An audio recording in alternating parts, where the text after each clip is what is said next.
if you're wondering, while unboxing, it got chipped. The paint was falling out from here. If you're wondering.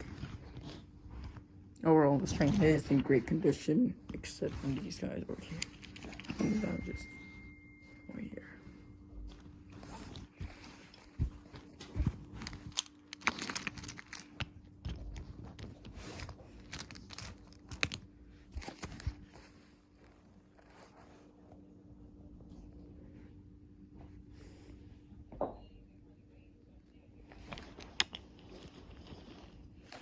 So I got 3 R160Js.